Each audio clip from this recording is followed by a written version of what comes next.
The mesh layer architecture, bounded agency governance in distributed systems. We need a new class of architecture, not just systems that prevent individual bad actions, but systems that prevent trajectories of individually good actions from accumulating into collective failure. This is the bounded agency problem. At the foundation of bounded agency architecture lies a critical problem. An action can be locally valid, admissible within its immediate context, and yet globally unsafe.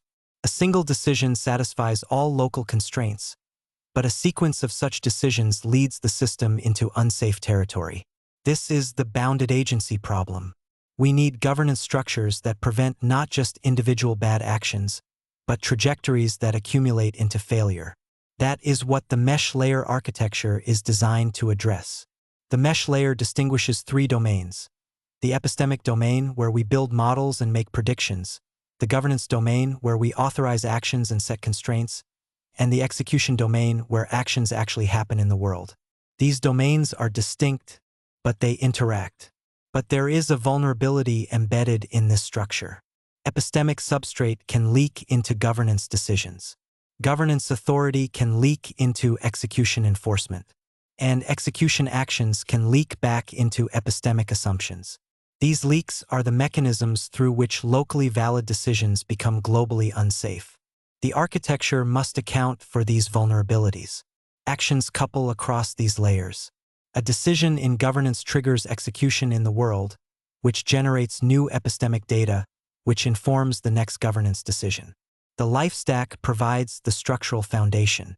It is a 9-layer architecture that separates concerns, from epistemic modeling at the bottom, through governance and authorization in the middle, to binding execution at the top. Each layer has specific control surfaces and specific participants responsible for defending them. The mesh layer distinguishes between reversible and binding execution. In the lower layers, governance and epistemic domains, decisions can be revised, reviewed, and rolled back. But at the decisive commitment boundary, between layers 7 and 8, execution becomes binding. Actions cross this boundary and become irreversible. This distinction is critical. Everything below the boundary is subject to governance review. Everything above it is committed to the world. Understanding where this boundary lies is essential to understanding bounded agency control. The architecture is defended by 4 participants. Alexander owns the admissibility envelope, constraining which states can be reached. Max owns trajectory tracking, detecting when individual actions accumulate into unsafe trajectories. Dean owns machine path enforcement, ensuring rules are actually enforced at runtime.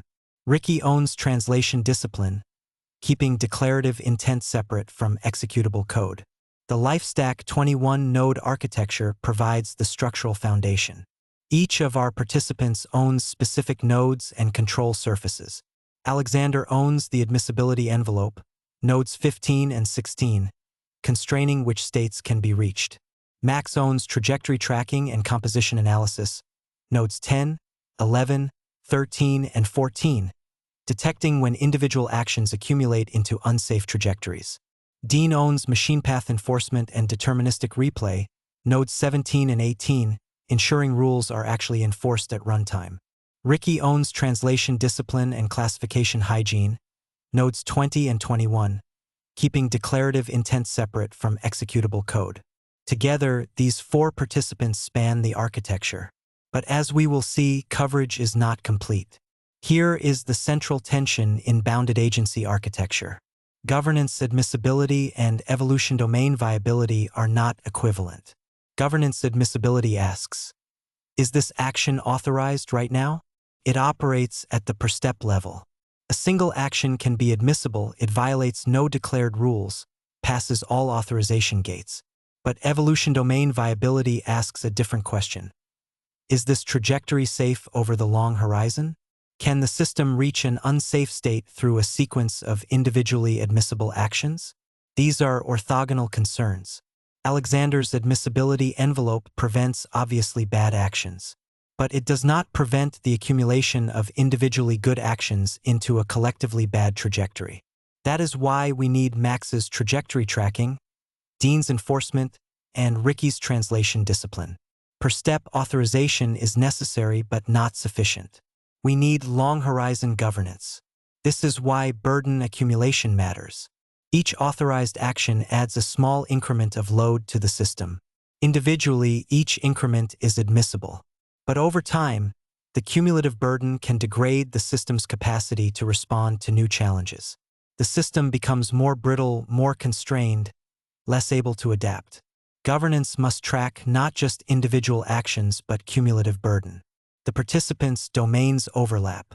Alexander's admissibility envelope constrains the space that Max's trajectory tracking must monitor. Max's trajectory analysis informs Dean's enforcement decisions. Dean's enforcement creates the audit trail that Ricky uses to maintain translation discipline. Now we can see the coverage landscape. The LifeStack 21-node architecture defines 21 control surfaces. Our 4 participants cover most of them, but not all. Some nodes are covered by multiple participants, redundancy that provides defense in depth. Other nodes are covered by only one participant, single points of failure. And some nodes are not covered at all, gaps where no participant provides defense. These gaps are not theoretical. They represent failure modes that are not prevented by any participant. They are the residual leak paths. Understanding the coverage map is the first step to understanding where bounded agency architecture is strong and where it remains vulnerable. When the 4 participants disagree, how is conflict resolved? The architecture establishes clear resolution criteria. Admissibility takes precedence over trajectory tracking. Enforcement takes precedence over admissibility. Translation discipline takes precedence over enforcement. The lab is designed to test 6 specific failure modes. Constraint gaming, where the system satisfies formal requirements while violating intent. Compositional drift, where individually valid actions accumulate into invalid trajectories. Authority laundering, where unintended authority flows through delegation chains. Evidentiary illusion, where a clean audit trail masks wrong behavior. Cross-agent fragmentation, where unsafe intent is distributed across multiple agents. And irreversibility, blindness, where binding transitions are not prevented. Each participant prevents some of these failure modes. Alexander catches constraint gaming and irreversibility blindness. Max catches compositional drift and cross-agent fragmentation. Dean catches authority laundering, evidentiary illusion, and irreversibility blindness. Ricky catches constraint gaming and cross-agent fragmentation. But notice, no single participant prevents all 6 failure modes.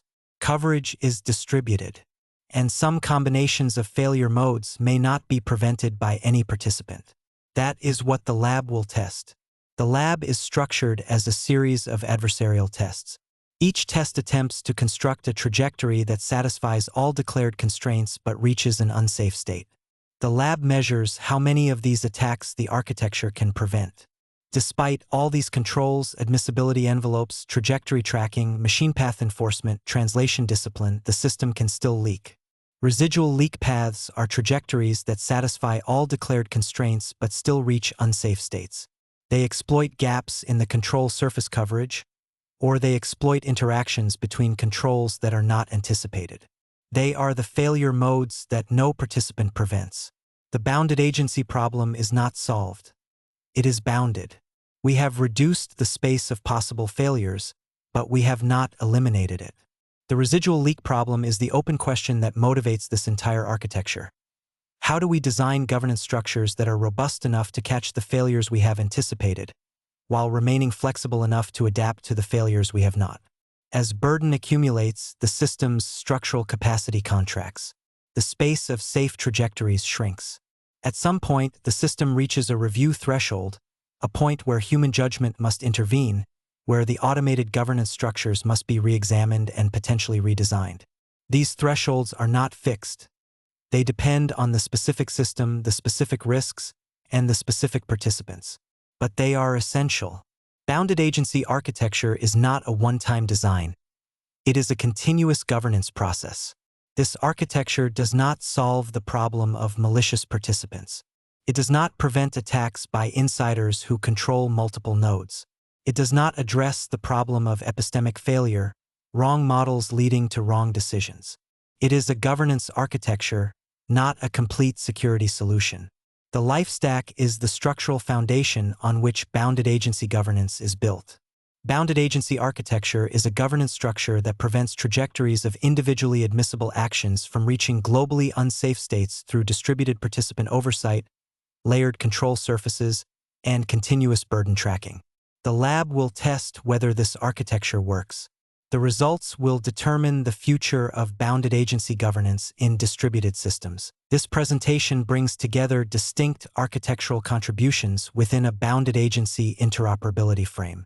Formal constraint concepts, runtime governance, evidentiary replay, epistemic admissibility, and translation discipline protections remain attributable to their respective contributors and are not presented here as a single collapsed origin.